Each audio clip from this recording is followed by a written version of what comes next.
Hola, ¿cómo están, hermanos y hermanas de Rincón Teológico? Estamos en un episodio más de Punto de Encuentro. Ahora tenemos un invitado especial, al doctor Enuel Hernández. Y antes de pasar, de verdad, estamos comenzando esta temporada nuevamente de entrevistas, que el año pasado, a partir de que se creó Rincón Teológico, hemos comenzado ininterrumpidamente, gracias a Dios y para su gloria en esta serie de entrevistas. Y bueno, queremos nuevamente presentar al doctor Enuel Hernández y vamos a hablar de un tema muy interesante que es el carácter del creyente. Y queremos preguntarle cómo está y también presentarse para los que no lo conocen aquí en nuestro programa. Hola, mi hermano Natalio, espero que esté todo bien y gracias por la invitación, gracias por tenerme aquí como parte del Rincón Teológico. Te hemos seguido, ¿verdad? Desde los comienzos y muy agradecido de que nos hayas extendido la invitación. Yo soy Enuel Hernández, soy profesor de Teología Sistemática del Seminario Teológico Evangélico más grande del mundo, especialmente aquí en los Estados Unidos. Ahora mismo contamos con más de 120,000 estudiantes y en el seminario nada más unos 30,000, por lo menos entre los que están en línea y los que están también presencialmente. Así que soy profesor adjunto, doy clases de teología sistemática, apologética, evangelismo, interpretación bíblica, Antiguo Testamento y un sinnúmero de cursos más. Estuvimos dando clases también porque se había abierto una sección en español. Ya el seminario no ha continuado en español, sino continúa en inglés, así que las materias que estoy enseñando las enseño en inglés. Pero eso es lo que hago dentro del ministerio actualmente. Pertenezco a una iglesia pequeña aquí en el estado de New Jersey y también pues tengo diferentes sombreros. Fui capellán de la Marina de los Estados Unidos, asignado al grupo 49 de vuelo, que es los que vuelan los helicópteros del presidente de los Estados Unidos. Yo era el capellán de esa unidad.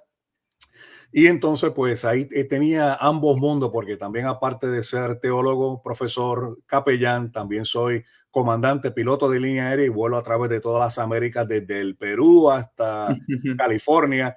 Y entonces, pues yo siempre he dicho que soy el copiloto del Señor en un ministerio de las alturas para también llevar la palabra del Señor, aún en esos renglones que se encuentra, ¿verdad? Y mucha necesidad que hay.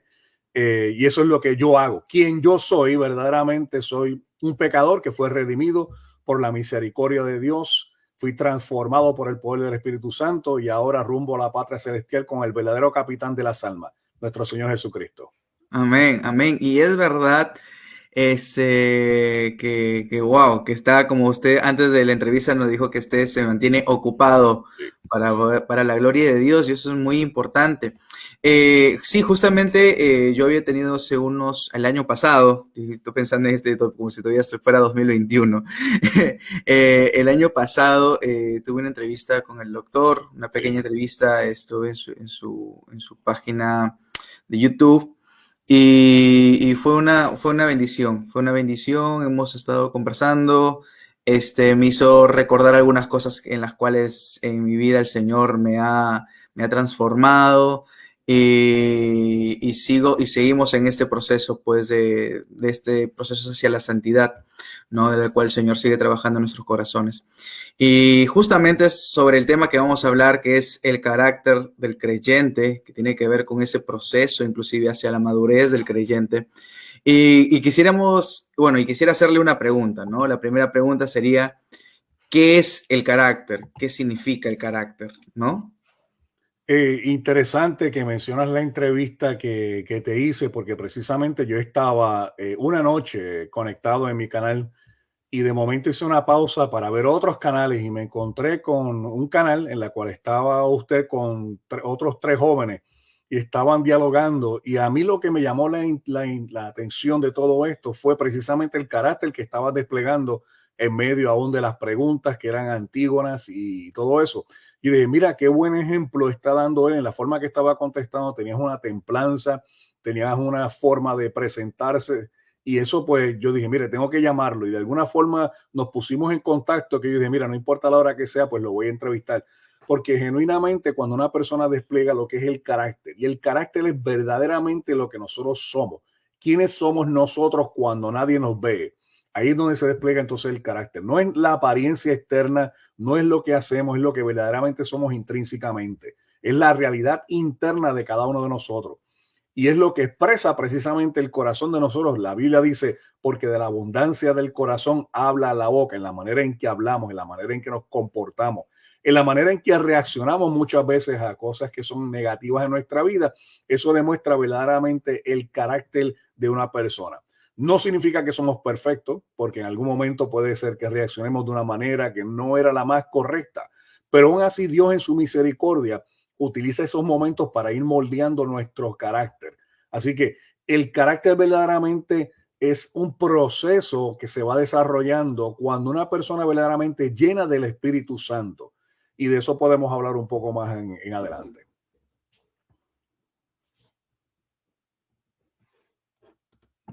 ¿Y cómo se evidencia justamente ese carácter? ¿Cómo se evidencia el carácter de un creyente hacia los demás? Ahí eso es interesante porque, mire, por ejemplo, Proverbios capítulo 23, verso 7 nos dice, conforme pensamos, así vivimos y hacemos. O sea, en cierta manera, lo que nosotros tenemos desarrollado en nuestras creencias va a ser reflejado en lo que nosotros hacemos. Yo siempre digo, una buena ortodoxia produce una buena ortopraxia.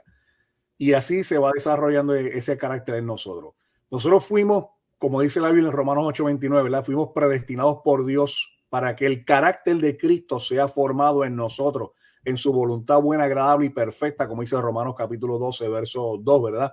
Y eso tenemos que entender, lo que se va desarrollando en nosotros por medio de que hay ciertas disciplinas que el cristiano, que es lleno del Espíritu Santo, va desarrollando a través del tiempo. Y es como cuando uno empieza a caminar, bueno, empieza gateando, después uno va caminando hasta que entonces uno puede correr.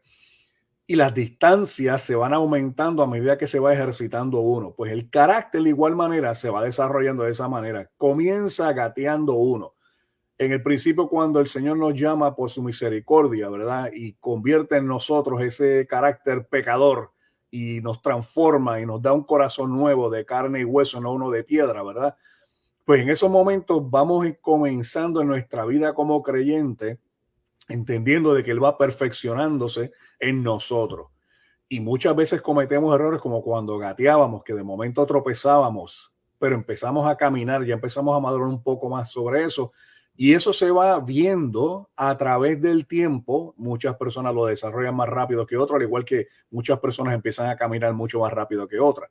Y entonces después ya con la madurez ya uno empieza corriendo, y con las vicisitudes del mundo ya uno va aprendiendo a reaccionar y viendo la mano de Dios en todas las cosas, porque muchas veces nosotros encontramos que hay aspectos negativos en nuestra vida, pero el cristiano maduro se va a dar cuenta y entiende claramente lo que dice la palabra. No os sorprendáis, ¿verdad?, del asedio, de la prueba que os ha venido, no sabiendo que vuestra fe es probada como el oro, ¿verdad?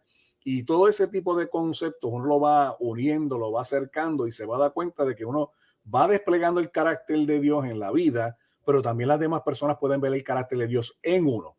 Así que hay una doble faceta. Está la faceta interna y está la faceta externa para ver el desarrollo de ese carácter en una persona. Es muy interesante porque, a ver, algunas veces me pasa a mí, por ejemplo, normalmente, que, que hay veces donde siento que, por ejemplo, ya digo, me siento como el archimega maduro de la fe, ¿no? Esta persona que ya que ha superado todas las pruebas, teniendo un concepto más alto de lo que el Señor tiene probablemente, ¿no? O lo que uno debería de tener. Y una de las cosas que últimamente inclusive el Señor me ha hablado a través de su palabra fue cuando Pablo dice en la carta a Timoteo, le dice que él es de todos los pecadores, él es el primero, o sea, en otras traducciones, él es el peor de los pecadores, ¿no? Y justamente estaba analizando ese texto y en una prédica estaba escuchando que no es que él se estaba comparando a otros pecadores, porque probablemente hayan más pecadores que Pablo, ¿no? O sea, probablemente haya sido eso. Entonces, ¿qué pasó? Pablo estaba haciendo, había una falsa humildad. No, sino es que su estándar de Pablo era Cristo. O sea, yo comparado con Cristo, su santidad de Cristo, obviamente me voy a sentir el peor de los pecadores, de las cuales sientes que Cristo ha tenido misericordia de ti, ¿no? Para hacer testimonio hacia los demás. Y eso te hace evidenciar otra cosa que lo que ocurre en Filipenses, ¿no? Mirar a las personas no menos que tú, sino más bien más, porque probablemente hay otras personas que tengan más virtudes que tú, que de repente no son cristianas, pero tienen más virtudes que tú. ¿Me dejo entender? Pero eso no es suficiente, sino eso te va a llevar a predicar el evangelio hacia otras personas. Y eso es Perdóname, sí, Natalia, ese concepto sí. que mencionas es extremadamente importante porque generalmente cuando nosotros tratamos de medir el Ujú, concepto de decir si somos buenos o no somos buenos, nos comparamos siempre con otra persona. Y como bien dices, Pablo no tenía un estándar para compararse con otra persona, no era una falsa humildad, es que se estaba comparando con un estándar ya establecido y en específicamente la ley moral de Dios.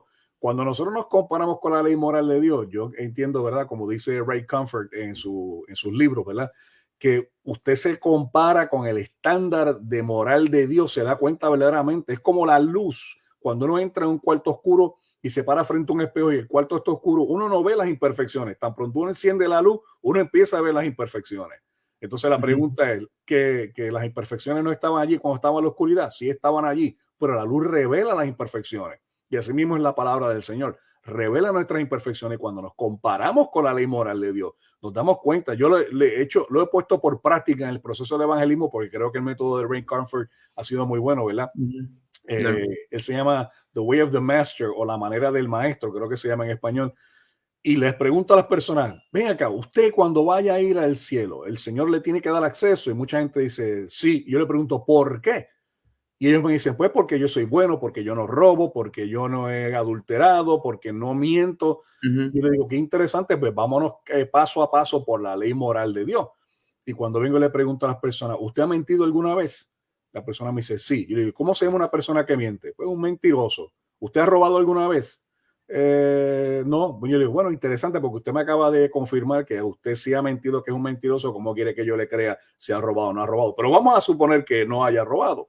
Y generalmente le pregunto a los hombres, le digo, ¿usted ha codiciado a una mujer como dice la Biblia? Ujú. Bueno, sí. Bueno, la Biblia dice que si un hombre ha codiciado, ha cometido adulterio en su corazón. Así que nada más por su propia convicción. Usted me ha dicho que es un mentiroso, un adúltero y un blasfemo. Cuando vaya a ser juzgado, verdaderamente usted verá el cielo y la gente se encuentra con ese choque con la palabra de Dios y se da cuenta definitivamente de que hay algo que a mí me falta, que me estaba comparando con otro, pero aquí hay un estándar mayor y me doy Claro. cuenta que se me revela que necesito un salvador.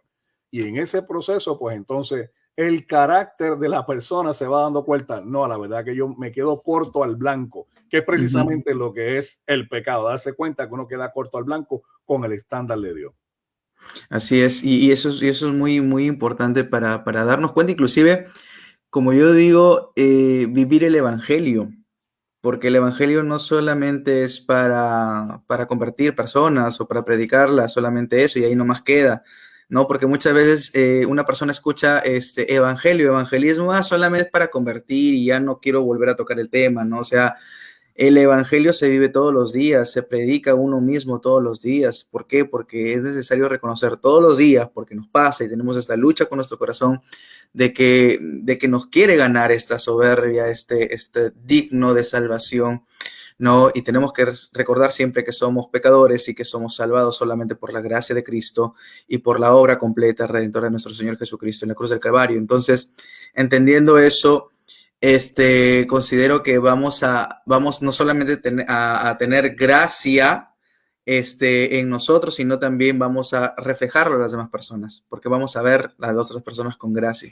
Eso Exactamente. creo que es lo que vemos en las escrituras, inclusive en Pablo, ¿no? En Pablo.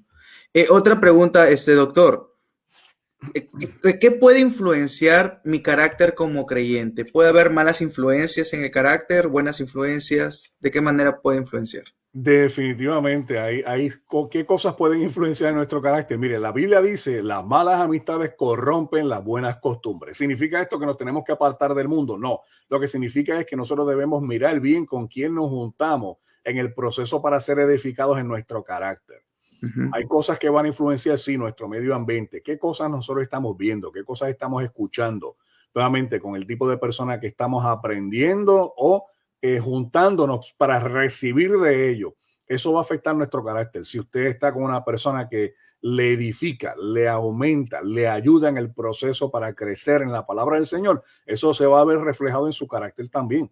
También otras cosas que van moldeando nuestro carácter es las pruebas que estamos pasando. Cómo respondemos a cada una de las pruebas. Y en el carácter de un cristiano se demuestra la madurez o la inmadurez de acuerdo a cómo nosotros respondamos a esas pruebas o esas vicisitudes, porque muchas veces no solamente es una prueba, hay pruebas que son buenas y hay pruebas que son malas desde nuestra perspectiva, porque desde la perspectiva de Dios dice todas las cosas abundan para bien para aquellos que a su propósito son llamados. Así que afectan, sí, afecta nuestro ambiente, afecta nuestra propia actitud. Mire, nosotros en el avión tenemos una frase que dice, nuestra actitud determina nuestra actitud. Y ahí lo que estamos viendo es un instrumento que se llama la actitud artificial. Estoy traduciéndolo del inglés al español, ¿verdad? Y dependiendo si usted está apuntando hacia arriba, usted va a hacer que el avión ascienda. Si lo apunta hacia abajo, el avión desciende. De igual manera, nuestra actitud va a determinar también nuestra actitud o en la manera si vamos aumentando en fe o disminuyendo en carácter. Así que es bien importante. Nuestro ambiente, con quien nos juntamos, lo que leemos, lo que estudiamos, lo que escuchamos, todas esas cosas influyen definitivamente en nuestro carácter. Y por ejemplo, podría, o sea, tener un buen carácter, por así decirlo, y tomar algunas malas decisiones. Absolutamente. El proceso de desarrollar el carácter a través de las disciplinas bíblicas no implica que nosotros no vayamos a fallar y cometer errores. Todavía vivimos en un mundo que es caído y con todo y eso, la misericordia de Dios utiliza nuestras fallas para que redunde en la gloria de Él. Así que sí va a haber momentos que vamos a tomar decisiones que no son las mejores, pero aún así, aunque no sean las mejores, todavía sirve por un proceso para aprender a no repetir nuevamente esos errores. Y eso nuevamente va desarrollando el carácter en un atributo bien especial por una persona que debe tener un carácter conforme a lo que dice la Biblia, y es el proceso de paciencia. La paciencia se va desarrollando precisamente por los errores que cometamos, por las pruebas que estamos pasando y en la manera en que Dios se va moviendo en nuestra vida. Un ejemplo claro sobre esto. Muchas personas, y en los días que estamos viviendo pasa más todavía, sufren de situaciones financieras. Pues caramba, uno empieza a tratar de hacer lo que pueda, pero se encuentra que todavía está en una situación financiera que es delicada. Y uno ve cómo Dios obra en la mano de Dios, quizás en un problema de este tamaño. Entonces, cuando viene el próximo problema, que es un poco más grande, uno dice, bueno, la primera vez Dios fue fiel, la segunda vez, pues vamos a esperar que Dios haga. Y con todo eso están las dudas y todo eso, pero Dios de nuevamente es fiel. Y ahora el próximo problema no es así, es así de grande. Entonces, ¿qué hace la persona que ha sido desarrollada por medio de las pruebas, que desarrolla un carácter de paciencia? Dice, el Señor fue fiel aquí, el Señor fue fiel aquí, el Señor va a ser fiel acá.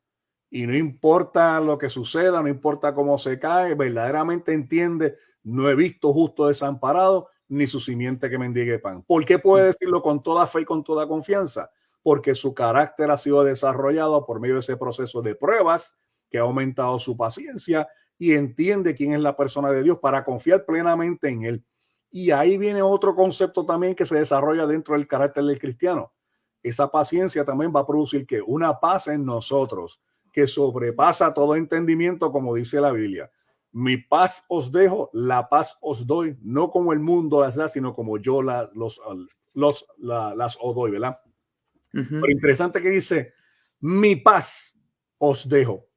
No es cualquier paz. Es la paz del Dios del universo, el que creó todas las cosas, el que conoce las estrellas, las tiene en la palma de su mano, el que los truenos vienen y los rayos le preguntan dónde vamos a caer y él dice dónde van a caer, el que tiene todo el universo en sus manos. Él dice, mi paz es la que yo le voy a dejar a ustedes. La paz es la verdadera paz que nos deja. No como el mundo la da, porque el mundo la busca que quizás en el alcohol, las drogas, los vicios. No, Él la da de una forma en específica, porque nuevamente Él es vida en sí mismo y Él nos da a nosotros vida. El hombre que está fuera de Dios verdaderamente no tiene vida, por eso dice está muerto en sus delitos y pecados, y ese carácter se desarrolla también de acuerdo con sus delitos y pecados. Por ende, cuando hay esa transformación de que Dios viene a morar en nuestras vidas, transforma nuestras vidas, nos da una verdadera vida y desarrolla un carácter de paz, de paciencia, de benignidad. Todos los frutos el fruto del Espíritu nos los va dando a nosotros, que es para qué, para beneficiarnos a nosotros, pero redunda actualmente en la gloria de Dios. Y aquí justamente quería preguntar, no está dentro de las preguntas, pero ¿qué significa ser lleno del Espíritu Santo? Y cómo se relaciona esto con el carácter, ¿no? Importante pregunta, porque muchas personas de ámbito carismático leen aquel texto en la Biblia que dice, no seáis llenos con el vino, ¿verdad? Sino sed llenos con el Espíritu Santo. Y vemos estas manifestaciones carismáticas de personas que empiezan a caminar como si estuviesen borrachos, diciendo que están llenos por el vino, ¿no? Y eso no es lo que significa. Lo que significa, y Pablo estaba mencionando ahí, estaba haciendo una contraposición entre una persona que es controlada por el vino y una persona que es controlada por el Espíritu Santo. Cuando una persona toma mucho vino, su manera de hablar empieza a titubear. ¿Por qué? Porque está controlado por el vino.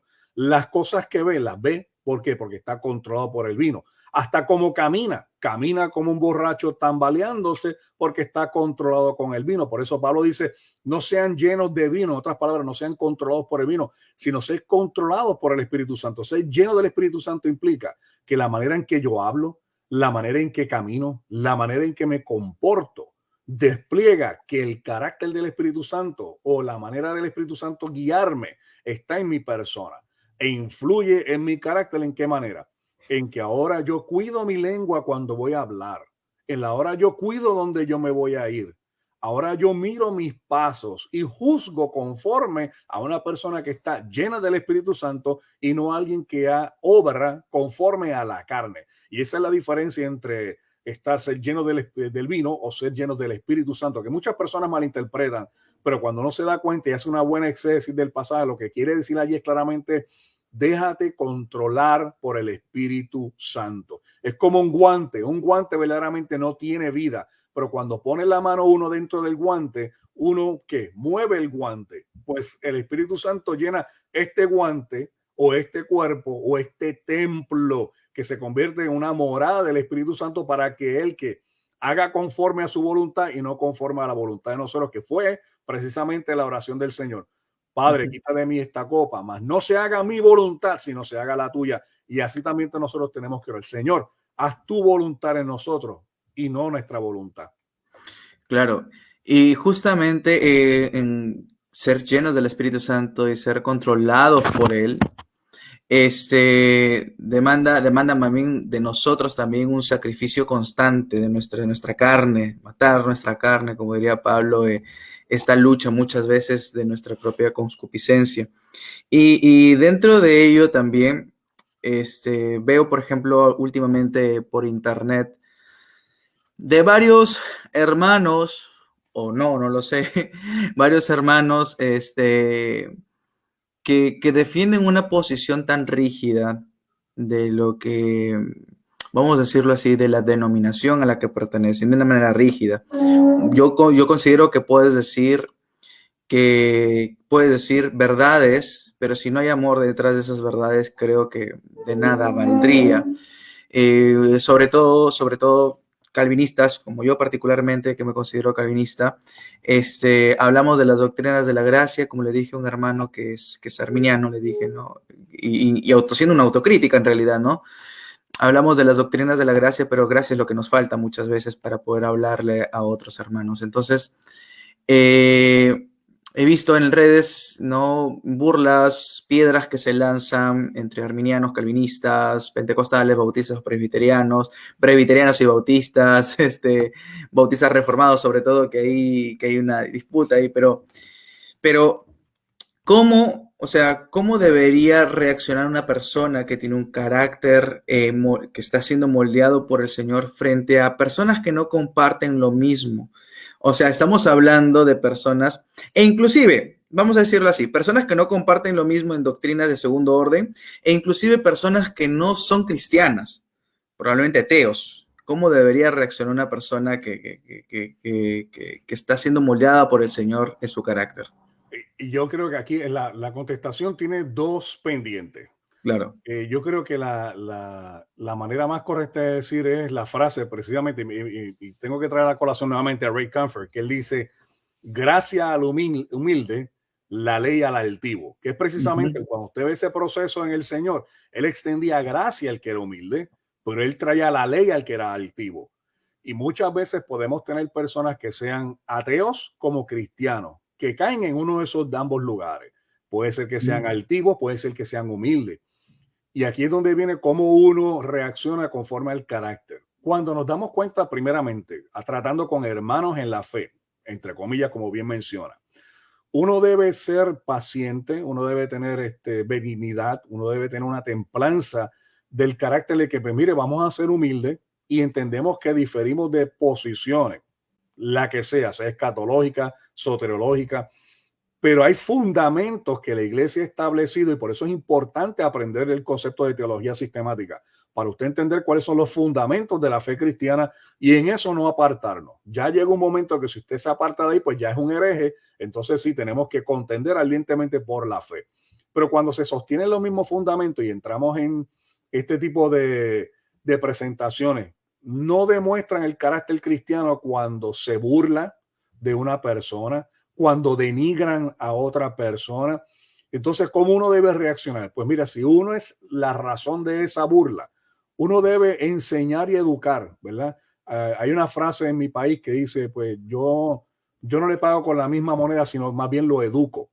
Y Ujú. así uno debe tratar de hacer, uno debe tratar de educarlo para demostrar el carácter de Cristo aún en esa persona, que aún con aquellos que son antiguos con uno como persona, uno le demuestra y las demás personas se van a dar cuenta, van a decir, caramba, yo creo que esa persona no tuvo un carácter como un cristiano y esta persona sí tuvo un carácter como cristiano y empiezan a emular verdaderamente el carácter cristiano. Así que lidiando con un hermano, uno debe nuevamente decirle, miren, tenemos esta diferencia y exponer por qué tenemos las diferencias. Porque la gente dice, no, pero no podemos criticar. No, sí, podemos criticar, podemos juzgar, pero tenemos que juzgar y criticar nuevamente con un juicio y con una forma crítica que sea justa. Usted dice esto, yo digo esto, por esta razón y por estas razones, y dejar que las personas entiendan. Ahora, la otra persona puede ser altiva como puede ser también humilde. En el caso de que la persona sea altiva, pues uno lo que hace es, pues mira, te expongo y yo dejo que las demás personas juzguen, la iglesia juzgue. En el Ujú. caso que la persona es humilde, pues mire, se entra en un diálogo y caramba, mira, yo quizás dije esto, dije aquello, lo otro, y demuestra mucho más madurez cuando uno es de esa manera. Ahora, cuando se está lidiando con una persona que es incrédula, ya la cosa cambia un poco, porque sabemos que las personas que son incrédulas actúan precisamente como un incrédulo. El pecador actúa como pecando. Pues ahí hay que tener gracia también, pero esa gracia también se despliega por medio del carácter que nosotros tengamos, ese carácter de Cristo. Y implica también lo mismo. Gracia con el humilde, ley con el altivo. Tengo personas y conozco personas que en el proceso de evangelización son humildes y entiendo que son pecadoras que no han nacido de nuevo. Pues mire, yo le llevo la palabra, le explico, le trato de enseñar, persuado, conociendo el temor de Dios, persuado a esa persona al arrepentimiento, entendiendo qué es lo que dice la palabra del Señor. Cuando llega el altivo entonces yo empiezo a sacar la ley. ¿Qué dice la palabra? Confróntate con la ley. Verdaderamente eres bueno, verdaderamente nunca has mentido, verdaderamente nunca has robado, y le presento la ley, dejo que la ley lo confronte. Porque nuevamente, muchas veces en nuestro carácter cristiano queremos hacer la obra del Espíritu Santo también, y el Espíritu Santo no tiene comparación. Nosotros no podemos usurpar la obra del Espíritu Santo. Lo que sí debemos hacer es desplegar un carácter que representa que estamos llenos por ese Espíritu Santo y dejar que el Claro. Espíritu Santo trabaje. Yo creo que esa es la manera más sabia.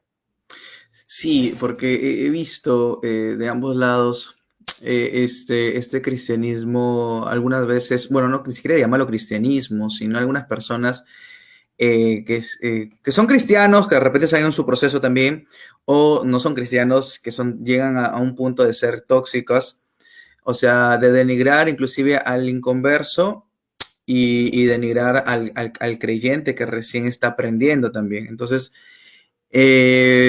personas que, por ejemplo, he visto por internet que preguntan cosas que probablemente sean sinceras, por ejemplo, cosas no sé, digo cosas, ¿qué dice el sexto mandamiento? ¿Qué dice el cuarto mandamiento? Personas que no saben, que siguen están, pero personas que quieren humillarlo diciendo, oye, tú no sabes la Biblia, bla, bla, bla, bla. Entonces, es como que denigrar y no mostrar gracia. Creo yo que al presentarle la verdad, tiene que presentarse con gracia. Y la ley de Dios va a confrontar el corazón del inconverso. Es impresionante porque, si no mal recuerdo, en Timoteo también, si es la primera carta de Timoteo, si no mal recuerdo, que habla que la ley va a apuntar a Cristo, va a hacer que la ley lleve al inconverso a Cristo. Entonces es muy importante eso. Y algo también muy interesante es que podamos nosotros tener amor por la iglesia. Creo que eso nos va a llevar a tener amor por la iglesia y también a cuidarla. Y ahí quería hacer una pregunta también sobre hasta qué punto o de qué manera. Tengo dos casos, si no mal recuerdo. No me acuerdo el nombre del otro predicador, pero me acuerdo de Martin Lloyd Jones, ¿no? Que él era un predicador metodista, y el otro predicador solamente se dedicaba a criticar, a denunciar, solamente se dedicaba a regodearse en eso, a denunciar, a criticar, e inclusive a hermanos que no tienen la misma cosmovisión doctrinal que él, pero básicamente denunciar y criticar. Martin Lloyd Jones le confronta a ese predicador, ¿no? Pero el otro predicador, no me acuerdo cuál era el nombre, pero al final no lo aceptó y siguió con su propio camino. Entonces la pregunta sería, ¿hasta qué punto o de qué manera se puede denunciar? ¿Cuál es la actitud para poder denunciar y denunciar las falsas enseñanzas, por ejemplo? Y lo voy a decir con nombre y apellido, por ejemplo, enseñanzas como la de Guillermo Maldonado, como la de Cash Luna, como la de Rudy Gracia, me dejo entender. ¿De qué manera se puede denunciar, pero a la vez no caer en este juego, entre comillas, que muchos también para provocar lo hacen, ¿no? Aquí hay algo bien, bien importante, que tenemos que ser críticos y aprender a discernir quién Ujú, verdaderamente está en el bando de la novia de Cristo y quién no está en el bando de la novia de Cristo. ujú, Como bien dije anteriormente, hay fundamentos que están establecidos, que fueron dados por los verdaderos apóstoles, perdón, y establezco la diferencia entre un verdadero apóstol y un que no es apóstol, porque hoy en día Guillermo Maldonado no es un apóstol, no existen claro. apóstoles como lo hubo en el Nuevo Testamento, y eso es obvio cuando uno hace una buena exégesis. Aunque quieran levantar 5 ministerios de Efesios 4:11, que no son 5, en realidad son 4, pero cuando uno establece ese tipo de patrón para juzgar de esa manera, tiene que tener cuidado que no está levantando un juicio en contra que alguien que sea parte de la novia de Cristo. Porque cuando se ataca directamente a un cristiano, estamos atacando a la novia de Cristo, estamos atacando el cuerpo de Cristo como tal. Y estamos atacando, como dice la Biblia, ¿verdad? Como es decir que amas a Dios, el cual no ves, cuando no amas a tu propio hermano, el cual sí ves. Y nos dice a nosotros también en Santiago, ¿verdad? No juzguéis a un hermano de una manera incorrecta. El que juzga al hermano y habla mal del hermano, juzga la ley y habla mal de la ley. Y solamente hay un solo juez que te puede salvar y perder. En cambio, ¿tú quién eres para que juzgues de esa manera? Pero esos criterios se llevan a cabo nuevamente cuando ya tenemos un proceso establecido de un fundamento cristiano y tener la madurez en ese carácter de madurez de entender, mira, esto es periferal y esto es fundamental. El problema es que muchas veces estas personas han tomado lo que es periferal, lo han hecho fundamental y lo fundamental lo han hecho periferal. Ujú. Entonces tratan de defender lo que es periferal con uñas y dientes en el ataque directo a la novia del Señor. Y ahí es donde está el problema. Ahora, dicho sea de paso, cuando vemos personas que tergiversan el evangelio claramente con un evangelio de prosperidad, que te llama a decir que descubre el campeón que hay en ti, en vez de decirte descubre el pecado que hay en ti para que encuentres al campeón que te puede salvar de ese pecado. Ujú. Ya ese tipo de mensaje lo que hace es que viene siendo, como dice Galatas 1:8, si un ángel del cielo a uno de vosotros os trae otro evangelio diferente a este, sea que anatema. Entonces nos lleva a Judas 3. Hermanos, escribo por la fiel comisión de que contendáis ardientemente por la fe. En Tito 1:13, repréndelos severamente para que sean sanos en la fe. Entonces ese caso sí se puede llevar a cabo, ¿verdad? Pero cuando vemos que hay una diferencia periferal y vemos a una persona atacando de esa manera, esa persona no está actuando conforme al carácter que dice la palabra de Dios, de cómo debemos tratarnos los hermanos. Si un hermano nuevamente entiende que Jesucristo vino en carne, que resucitó corporalmente, que fue un nacimiento virginal, que viene una segunda venida, que el hombre es pecador, necesita salvación y solamente el único camino es Jesucristo, pues usted dice, no, eso tiene unos fundamentos bíblicos claramente establecidos. Dios es un Dios trino, Padre, Hijo y Espíritu Santo, una sola esencia, tres personas. Hay dos naturalezas en la persona de Jesús, una divina como una humana. Se hace una distinción, pero no una separación. ¿Ve? Son fundamentos que la iglesia ha establecido precisamente como columna para establecer doctrina y nuevamente levantar el edificio. Si la persona se adhiere a eso, hay que tratarlo de una manera diferente, como aquel que dice ser cristiano, pero niega esos fundamentos, dice ser cristiano, pero por su comportamiento demuestra otro carácter. A ese tipo de personas que demuestran otro tipo de carácter, sí hay que confrontarlo. Y con todo y eso, se tiene que hacer, ¿verdad? Como dice, presentar defensa con mansedumbre y reverencia ante todo aquel que os demande razón de la esperanza que hay en vosotros. Pues mire, con una buena mansedumbre y reverencia, usted le dice, mire, el hermano, bueno, yo no sé si es hermano, porque en este caso ya la cosa se ha cambiado, pero el señor Guillermo Maldonado, lamentablemente, no tiene un evangelio que es ortodoxo. Ha tergiversado el evangelio de la caridad y de la misericordia por uno de dinero y posesiones. Cash Luna tampoco. La profeta Ana Maldonado tampoco. Un sinnúmero de personas que pudiesen, Joel Austin, Joyce Meyer, Creflo Dollar, Benny Hinn, son personas que han tergiversado el evangelio y hay que exponerlos como falsos maestros. Sin embargo, lo hacemos desde una plataforma como buenos embajadores de Cristo, que podemos tener nuestras diferencias y exponemos las falsedades, y lo que hacemos es que el pueblo nuevamente discierna. Si hay, o fíjate, mi hermano Natalio, que hace falta en la iglesia hoy en día, no solamente desarrollar el carácter cristiano, sino desarrollar precisamente el discernimiento para que la iglesia opere en una forma madura. Eso hace falta. Así que, de que debemos exponer a los falsos maestros, sí, con nombre y apellido. Mileto, se mencionó con nombre y apellido. Fariseos, tumbas emblanquecidas, ¿verdad? Fueron expuestos públicamente. Pero ya eso es cuando una persona definitivamente se ha desviado del evangelismo ortodoxo.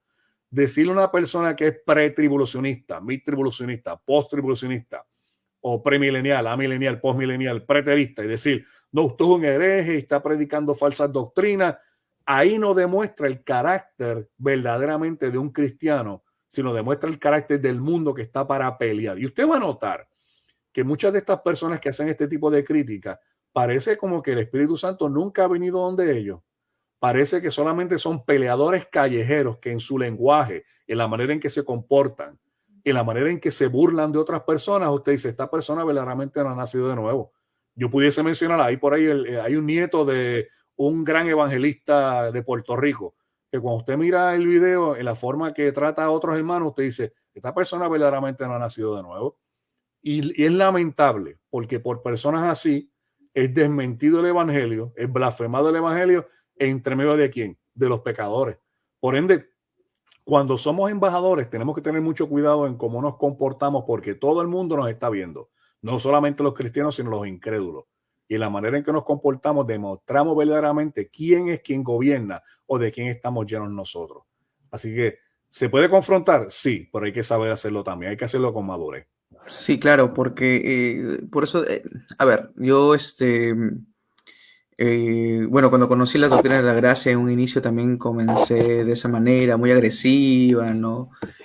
Pero justamente en el curso que estoy llevando, que llevé en el seminario donde estoy estudiando en CTV, llevamos cartas pastorales. Cartas pastorales me abrió la cabeza, pero así, va, justamente sobre el pastorado femenino, justamente sobre cómo confrontar a los falsos maestros.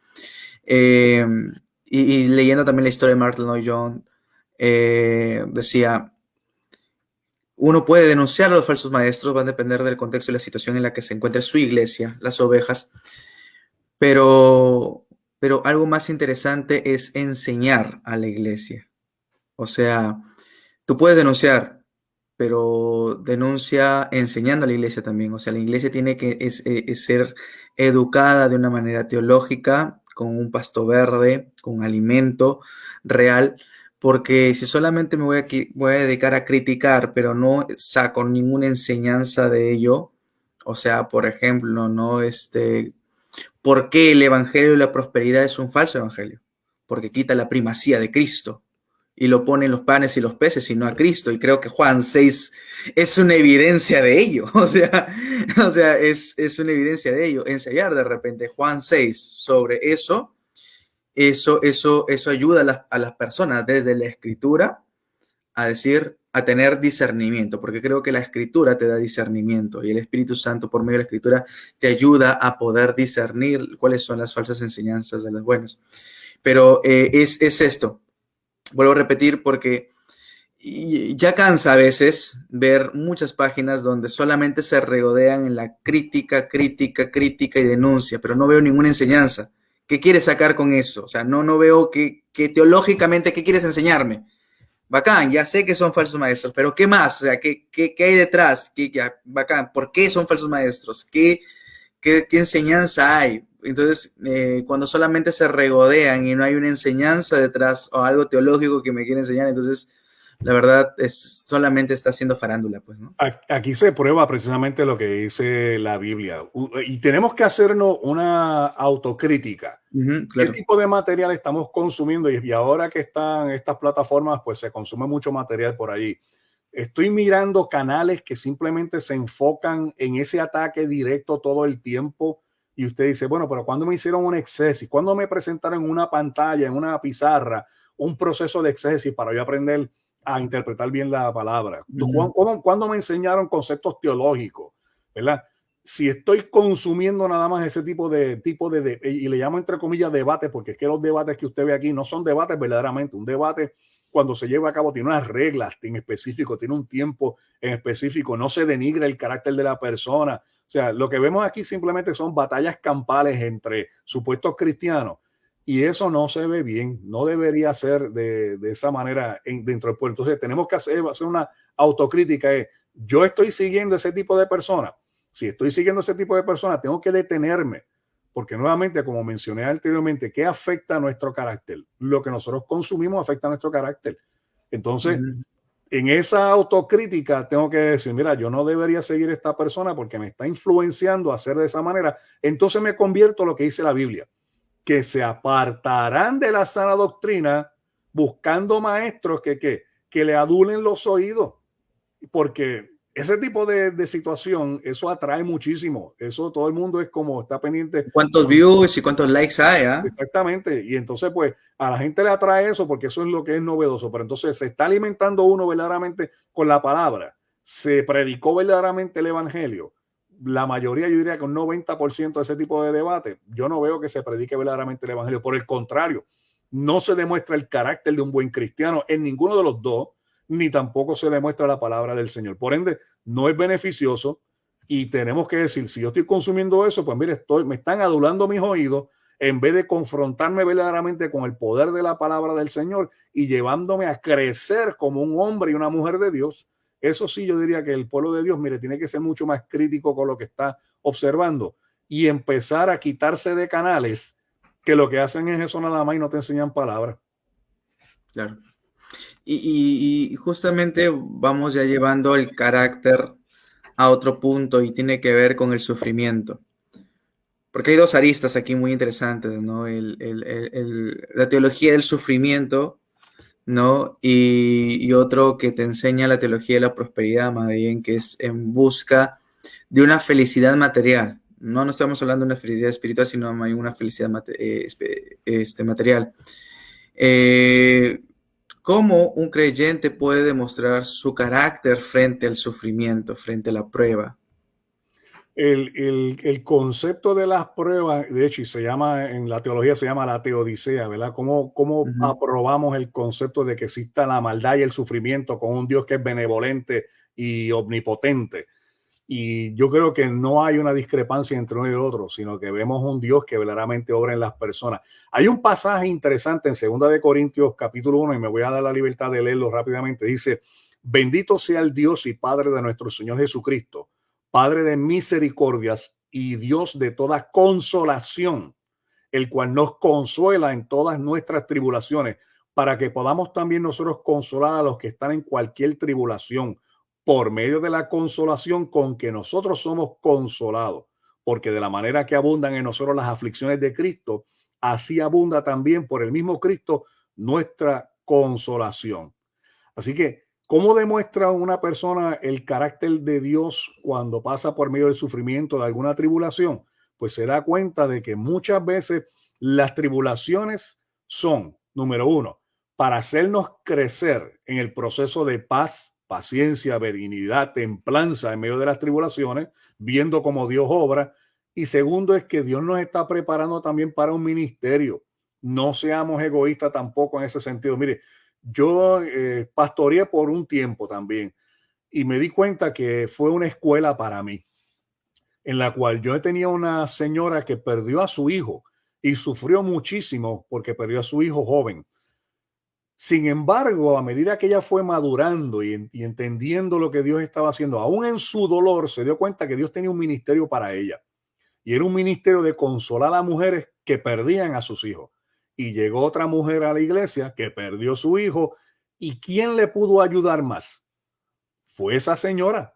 Fue y le ayudó a pasar por esa tribulación tan difícil, porque en la manera en que ella fue consolada, ella podía demostrar y enseñar a esa persona cómo Dios le podía controlar, ¿verdad? Y consolar en medio de esa tribulación. Así que el carácter de nosotros como cristianos en medio del sufrimiento nos tiene que llevar a entender de que no estamos aquí para confesar o decretar de que algo no nos suceda. Yo no veo en ningún lado, en el Nuevo Testamento ni en el Antiguo Testamento, por ejemplo, un Pablo diciendo: yo decreto en contra de este aguijón que tengo, lo declaro inoperante. En ningún lado más. Sin embargo, lo que dijo Pablo fue: Señor, te pido que me quites esto. Y el Señor le contestó que bástate en mi gracia.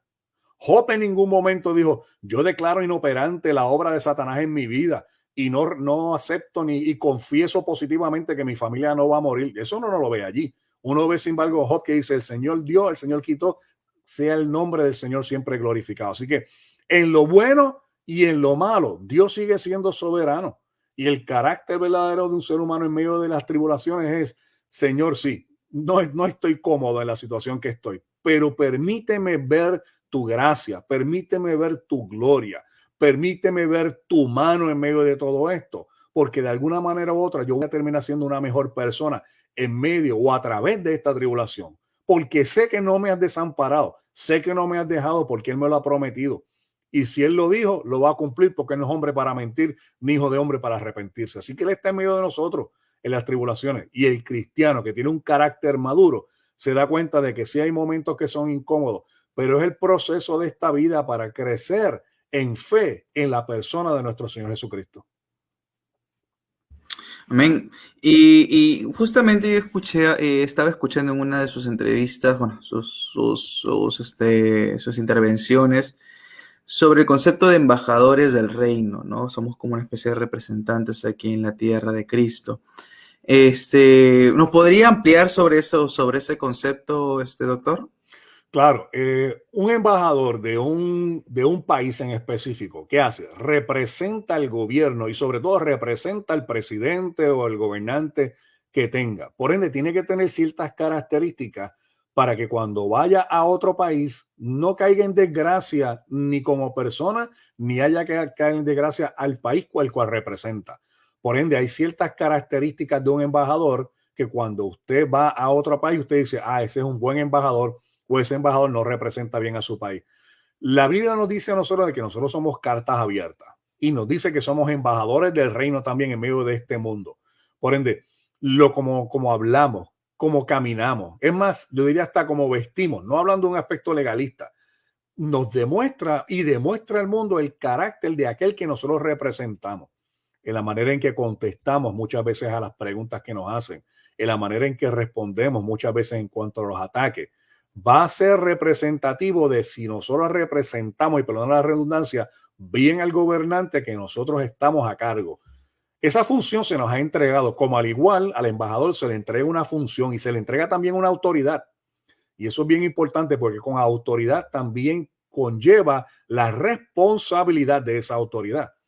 Por ende, nosotros en este mundo tenemos sí una autoridad de parte de Dios para proclamar el evangelio, para llevar las verdades de Jesucristo, para persuadir a los hombres entendiendo el temor de Dios y llevarlos al arrepentimiento. Tenemos eso, pero hay una responsabilidad también de representar bien al Cristo de la gloria, en la cual las personas digan, mira, la verdad que yo entiendo que allí hay algo diferente en esa persona, que cuando usted entre simplemente en un cuarto, las personas hasta se silencian y entiendan, miren, no hablen palabras ociosas porque por ahí viene Natalio. No se comporten de esta manera porque ahí está Natalio. ¿Por qué? Porque nuestro comportamiento como embajador ha demostrado el carácter de Cristo y eso no solamente demanda respeto de nosotros, sino que también refleja el respeto hacia otro.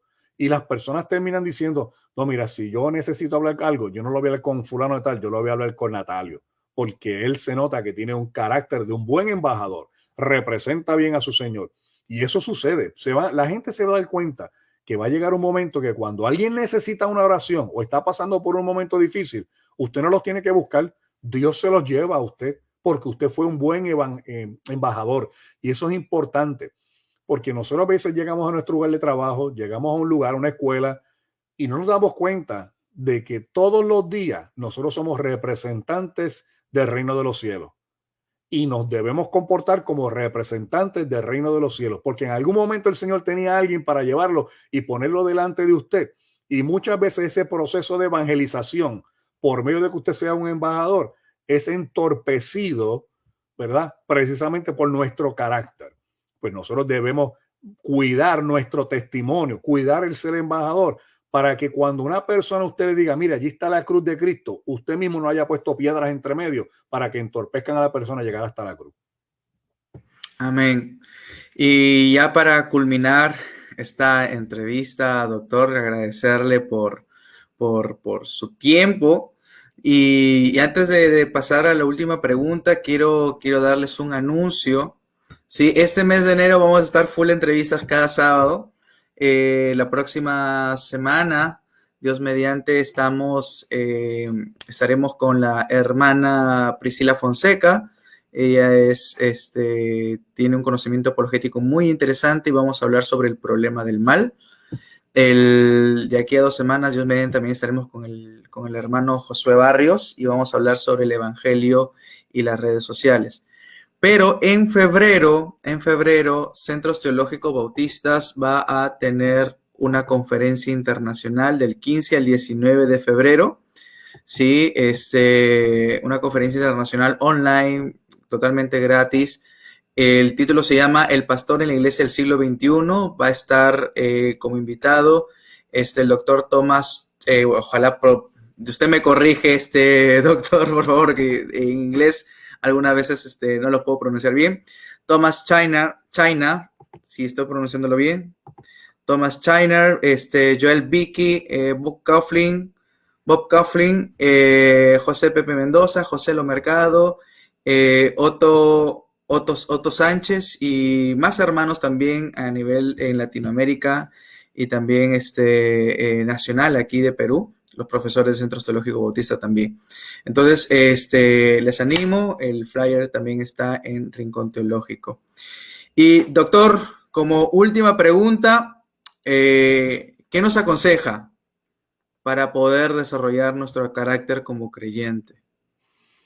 Cuando Pablo mencionaba, ¿verdad?, que él golpeaba su cuerpo y se ejercitaba como una persona que iba a obtener un galardón, de esa misma manera es el mejor consejo que puedo dar. Llega un proceso de disciplinas bíblicas. ¿Cuáles son?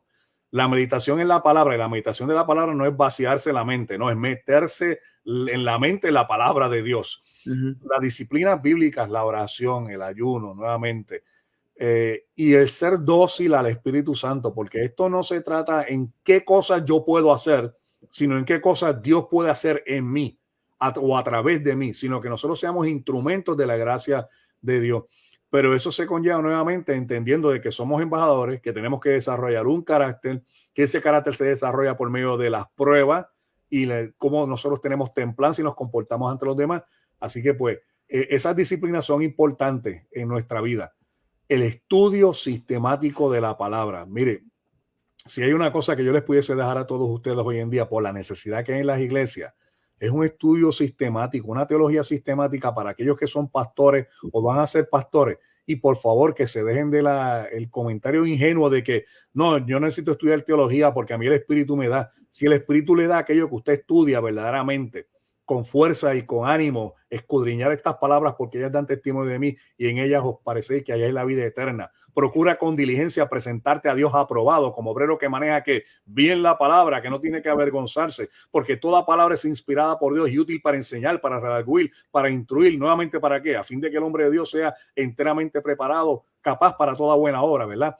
Ese proceso es un proceso que, mire, que yo no he visto dentro de los dones del Espíritu Santo el don de la pereza. No lo he visto. Yo no sé si usted lo ha visto, hermano Natalio. Así que para desarrollar el carácter no podemos ser perezosos. Tenemos que ir a estudiar bien, a aprender bien los fundamentos, entender y estudiar la historia de la iglesia, porque muchos de los errores que se cometen hoy en día es porque no conocen la historia de la iglesia. Así que yo siempre le digo a los pastores, usted quiere servir bien al Señor, lea, aprenda, memorice bien la palabra del Señor, pero tome un buen curso de teología sistemática y nos evitaríamos un sinnúmero de herejías y falsos maestros hoy en día si nada más nos sentáramos verdaderamente a estudiar como dice verdaderamente la palabra. Y la gente dice, no, porque lo que tengo que estudiar nada más es la Biblia. Sí, entendemos eso, pero también Dios ha dejado que maestros para enseñar a nosotros que comprendamos bien qué es lo que dice la Biblia. Y el Espíritu nos va a llevar a toda verdad, claramente sí, pero Dios ha dejado maestros, porque si no, entonces el ministerio del maestro hubiese cesado ya cuando el Señor se fue y dejó al Espíritu Santo. Y yo creo que por lo menos ese ministerio está dejado aquí en la tierra precisamente para desarrollar el carácter de un hombre y de una mujer de Dios. Así es, y justamente, justamente en octubre, que fue lo de la reforma, hay muchas personas que hablaban de la sola escritura, y hay otras iglesias y otros hermanos que he escuchado, inclusive en mi país, en mi ciudad, que hablaban de la sola escritura como personas biblistas, o sea, solamente la Biblia y desecha así, hace así un ovillo, arruga la tradición y la bota así al tacho de basura, ¿no? El problema es que hay otras autoridades, pero la autoridad máxima es las escrituras. Mientras las otras autoridades, como la tradición, como el magisterio, como por ejemplo las confesiones de fe, me dejo entender, estén afincadas en la escritura, se pueden seguir, ¿no? Porque sin un concilio, por ejemplo, de Calcedonia o de Nicea, por ejemplo, probablemente hubiera la iglesia cristiana tardado más en afincar ciertas doctrinas fundamentales, ¿no? Entonces, eso es importante, estudiar la historia de la iglesia, y eso es muy, muy bueno. Es ilógico a la persona que simple, y perdona que me tome el tiempo, Sí, pero sí, sí, no saben. es muy importante. Es ilógico cuando las personas dicen, no, yo solamente tengo que estudiar esto. Le voy a traer un ejemplo precisamente de mi otra profesión, de piloto. Si yo nada más hubiese leído el libro de aeronáutica, pero no leía los libros de cómo se manejan los motores, el sistema eléctrico, el sistema hidráulico. Cuando usted se iba a montar en un avión, usted se montaría en un avión solamente una persona que leyó que las leyes de Bernoulli producen una diferencia de sustentación en las presiones del ala nada más. Usted diría, no, el piloto tiene que aprender de aeronáutica, tiene que aprender de meteorología, tiene que aprender de electricidad, tiene que aprender de hidráulica, tiene que aprender conceptos físicos, matemática, todo eso. ¿Para qué?